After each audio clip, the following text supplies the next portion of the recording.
آج کی کہانی بچوں کی پارٹی۔ آج ام حبیبہ بہت خوش تھی۔ کافی دنوں بعد اس کی کزن ہانیہ اور حفصہ آئی تھیں۔ ہانیہ نے کہا، آج ہم اتنے دنوں بعد ملے ہیں، باتیں بھی کر لیں، اب اور کیا کریں؟ حفصہ بولی، شام کو پارٹی کرتے ہیں۔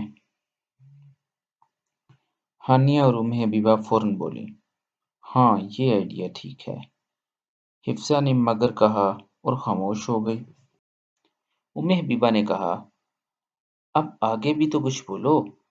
حفصہ نے پریشان انداز میں کہا، پیسے تو ہیں ہی نہیں، پھر چیزیں کہاں سے آئیں گی؟ ام حبیبہ نے ہنستے ہوئے کہا، ٹینشن نہیں لو، ابو جان سے پارٹی کے لیے پیسے لے لیں گے۔ حفصہ یہ سن کر بہت خوش ہو گئی۔ ام حبیبہ جگہ سے اٹھی اور کہا، آؤ ہم چیزوں کی لسٹ بناتے ہیں۔ بچے پارٹی کر رہے تھے اور مزے مزے کی چیزیں کھا رہے تھے۔ دادا جان ان کے پاس آئے اور کہا، مجھے بھی چیزیں کھلاؤ۔ سہیب نے کہا، دادا جان یہ بچوں کی پارٹی ہے اور آپ تو بڑے ہیں۔ یہ سن کر دادا جان کے ساتھ بچے بھی ہنسنے لگ گئے۔ دادا جان نے بچوں سے کہا، مل جل کر کھیلنا، کھانا اور رہنا اچھی بات ہوتی ہے۔ حبیب نے کہا، دادا جان آج ہانیہ اور حفصہ آئی ہیں اور ٹائم بھی اچھا ہے، آپ ہمیں کوئی معجزہ ہی سنا دیجئے۔ ہانیہ اور حفصہ کہنے لگی، جی دادا جان، حبیب بھائی نے صحیح وقت پر کہا ہے، ورنہ ہم خود ہی آپ سے کہنے والے تھے۔ دادا جان نے کہا، اچھا مجھے سوچنے دو۔ کچھ دیر بعد جیسے ہی دادا جان کو معجزہ یاد آیا تو کہا، ہمارے پیارے نبی صلی اللہ علیہ وسلم اپنے صحابہ کے ساتھ مدینہ شریف سے تبوک کی طرف جا رہے تھے۔ اس وقت لوگ اونٹوں، گھوڑوں وغیرہ پر سفر کرتے تھے اور تبوک جانے میں 1 مہینہ لگتا تھا۔ اتنا لمبا سفر تھا، لوگوں نے گھر سے کھانے پینے کی چیزیں پیک کیں اور اپنے ساتھ رکھ لیں تاکہ راستے میں کھانے کی کوئی ٹینشن نہ ہو۔ کچھ دن بعد لوگوں کے پاس کھانا ختم ہو گیا۔ بچوں نے افسوس کرتے ہوئے کہا، دادا جان کھانا ختم ہونا تو ٹینشن والی بات ہے۔ ام حبیبہ بولی، آپ نے ہمیں بتایا تھا کہ اس وقت راستے میں کوئی ہوٹل یا ریسٹورنٹ بھی نہیں ہوتے تھے، پھر ان لوگوں نے کیا کھایا ہوگا اور اپنی بھوک کیسے ختم کی ہوگی؟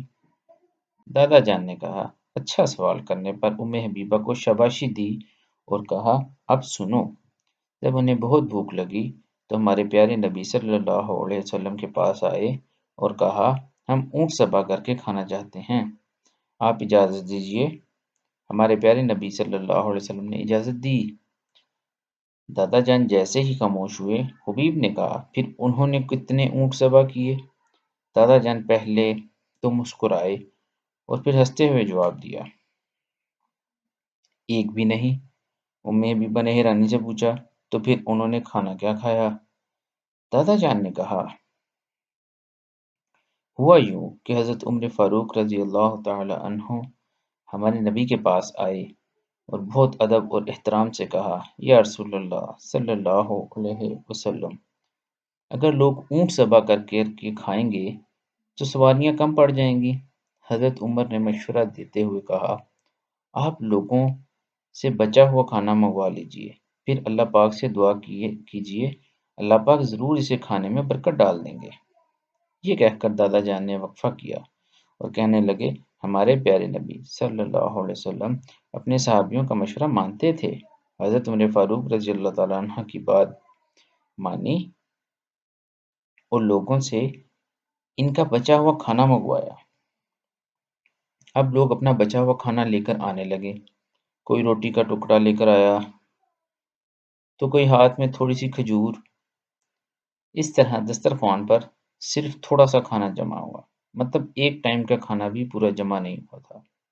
ہمارے پیارے نبی صلی اللہ علیہ وسلم نے اس تھوڑے سے کھانے پر دعا کی اور لوگوں سے فرمایا، اپنے اپنے برتن بھر لو۔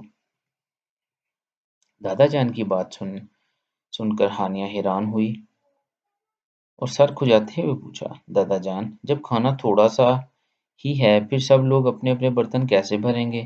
دادا جان کے بولنے سے پہلے ہی صہیب نے خوش ہو کر کہا، ہانیہ آپ بھی۔ یہی تو ہمارے نبی صلی اللہ علیہ وسلم کا معجزہ اور کمال ہوتا ہے۔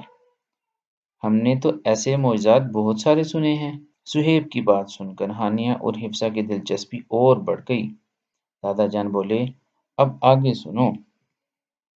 ہمارے پیارے نبی صلی اللہ علیہ وسلم کے ساتھ جتنے بھی لوگ تھے، سب نے اپنے اپنے برتن کھانے سے بھر لیے، ایک برتن بھی خالی نہ بچا۔ پھر سب لوگوں نے خوب پیٹ بھر کے کھانا بھی کھایا۔ اس کے بعد بھی کچھ کھانا بچ گیا تھا۔ دادا جان نے بتایا، یہ تھا ہمارے پیارے نبی صلی اللہ علیہ وسلم کا معجزہ۔ تھوڑا سا کھانا سب لوگوں کو پورا ہو گیا۔ اس کے علاوہ جتنے بھی لوگ تھے، سب نے اپنے برتنوں کو بھی کھانے سے بھر لیا۔ صہیب نے خوش ہو کر کہا، دادا جان ایک اور معجزہ سنائیں۔ دادا جان نے صہیب کے سر پر پیار سے ہاتھ رکھا اور بولے، میرے خیال سے آج کے لیے اتنا ہی کافی ہے، باقی پھر کبھی۔ دادا